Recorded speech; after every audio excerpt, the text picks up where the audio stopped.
Hello viewers, welcome to my channel. আমি রঞ্জয় দাস আর আপনারা দেখছেন আমার চ্যানেল রঞ্জয় 365।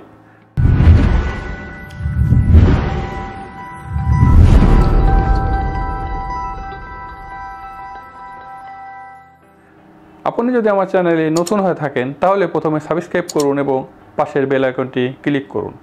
আর যদি ভিডিওটি ভালো লেগে থাকে তাহলে লাইক এবং শেয়ার করুন।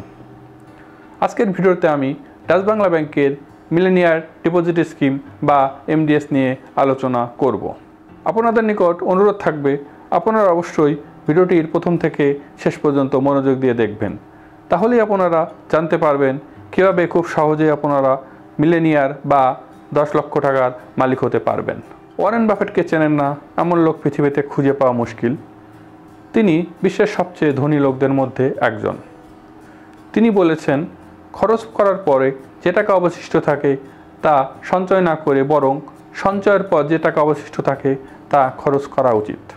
ধরা যাক আপনি 30,000 টাকা বেতন পান। আপনি মনে করলেন প্রথমে আপনি খরচ করবেন এবং তারপরে যে টাকা অবশিষ্ট থাকবে তা সঞ্চয় করবেন। তাহলে দেখবেন আপনি কোনো টাকায় সঞ্চয় করতে পারবেন না, সব টাকায় আপনার খরচ হয়ে যাবে। কিন্তু আপনি যদি প্রতি মাসে অল্প অল্প কিছু টাকা সঞ্চয় করেন তাহলে দেখবেন কয়েক বছর পরে বেশ কিছু টাকা আপনার ব্যাংক অ্যাকাউন্টে জমা হবে। সেই টাকা দিয়ে আপনি কোনো ছোটো একটি ব্যবসা করতে পারবেন অথবা শেয়ার বাজারে বিনিয়োগ করতে পারবেন। কোনো একজন মনীষী বলেছেন, যদি সঞ্চয় না থাকে তাহলে সেই উপার্জন মূল্যহীন। মানুষ বিভিন্ন ধরনের সমস্যায় পড়ে থাকেন, যেমন হঠাৎ করে আপনি অথবা আপনার পরিবারের একজন অসুস্থ হয়ে পড়তে পারেন। সেক্ষেত্রে আপনার বেশ কিছু টাকার প্রয়োজন হতে পারে।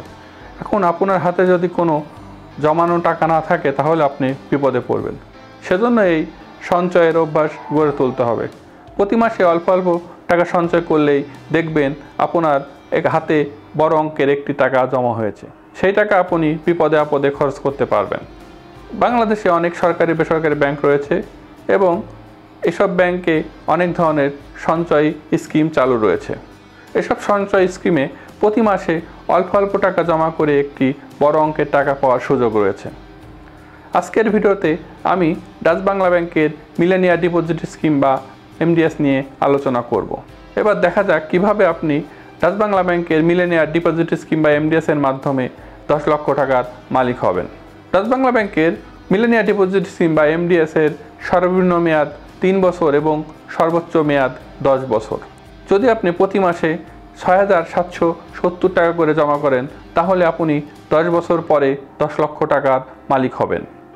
এখন যদি আপনি প্রতি মাসে 7,683 টাকা করে জমা করেন তাহলে আপনি 9 বছর পরে 10 লক্ষ টাকা পাবেন। এখন যদি আপনি প্রতি মাসে 8,828 টাকা করে জমা করেন তাহলে আপনি 8 বছর পরে 10 লক্ষ টাকা পাবেন। এবং আপনি যদি প্রতি মাসে 10,303 টাকা করে জমা করেন তাহলে আপনি 7 বছর পরে 10 লক্ষ টাকার মালিক হবেন। আপনি যদি প্রতি মাসে 12,273 টাকা করে জমা করেন তাহলে 6 বছর পরে 10 লক্ষ টাকার মালিক হবেন। এবং যদি আপনি প্রতি মাসে 15,035 টাকা করে জমা করেন তাহলে 5 বছর পরে 10 লক্ষ টাকার মালিক হবেন। এবং যদি আপনি প্রতি মাসে 19,184 টাকা করে জমা করেন তাহলে আপনি 4 বছর পরে 10 লক্ষ টাকার মালিক হবেন।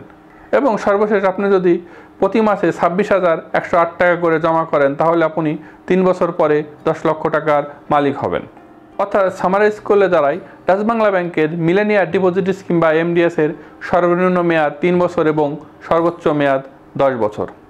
অর্থাৎ আপনি যদি প্রতি মাসে 26,108 টাকা করে জমা করেন তাহলে আপনি সর্বনিম্ন 3 বছরে 10 লক্ষ টাকার মালিক হবেন।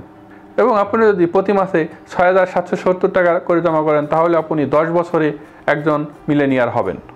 এখন অনেকের মনে প্রশ্ন জাগতে পারে, আমি ডাচ বাংলা ব্যাংকের মিলেনিয়ার ডিপোজিট স্কিম বা এমডিএস কীভাবে করব।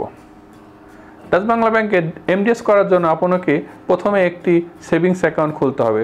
এজন্য আপনাকে ডাচ বাংলা ব্যাংকের যে কোনো শাখা অথবা ফাস্ট্রাকে যেতে হবে। ডাচ বাংলা ব্যাংকের সেভিংস অ্যাকাউন্ট খুলতে কী কী কাগজপত্রের প্রয়োজন হয় সেটা নিয়ে একটি ভিডিও আমার চ্যানেলে রয়েছে, আপনারা চাইলে সেটা দেখে নিতে পারেন। ডাচ বাংলা ব্যাংকের মিলেনিয়ার ডিপোজিট স্কিম বা এমডিএসের প্রধান সুবিধা হলো, এক্ষেত্রে আপনাকে সেভিংস অ্যাকাউন্টের টাকা জমা করতে হবে, তাহলে সেই টাকা অটোমেটিক্যালি আপনার মিলেনিয়ার ডিপোজিট স্কিম বা এমডিএস অ্যাকাউন্টে চলে যাবে। আপনি ডাচ বাংলা ব্যাংকের যে কোনো ব্রাঞ্চ অথবা ফাস্ট ট্র্যাকে টাকা জমা করতে পারবেন। ডাচ বাংলা ব্যাংকের মিলিয়নিয়ার ডিপোজিট স্কিম বা এমডিএস করতে যেসব কাগজপত্র লাগবে তা হলো, যিনি অ্যাকাউন্টটা খুলবেন তার জাতীয় পরিচয়পত্রের একটি কপি, যদি তার জাতীয় পরিচয়পত্র না থাকে তাহলে পাসপোর্টের একটি কপি, এবং আরও লাগবে অ্যাকাউন্ট হোল্ডারের 1 কপি পাসপোর্ট সাইজের ছবি।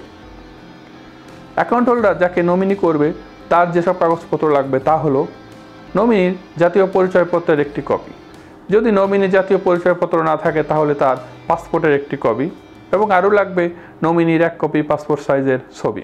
এসব কাগজপত্র নিলে আপনি খুব সহজেই করে ফেলতে পারবেন ডাচ বাংলা ব্যাংকের মিলিয়নিয়ার ডিপোজিট স্কিম বা এমডিএস, এবং খুব সহজেই হয়ে যেতে পারবেন একজন মিলেনিয়ার। আশা করি ভিডিওটি আপনাদের কাজে লাগবে, এবং যদি আপনাদের ভিডিওটি ভালো লেগে থাকে তাহলে অবশ্যই সাবস্ক্রাইব করবেন এবং লাইক এবং শেয়ার করবেন। আর যদি কোনো প্রশ্ন থেকে থাকে তাও জানাবেন। সামনে আবার নতুন কোনো ভিডিও নিয়ে দেখা হবে। সেই পর্যন্ত ভালো থাকবেন, সুস্থ থাকবেন এবং আমার চ্যানেলের সাথেই থাকবেন। Bye bye.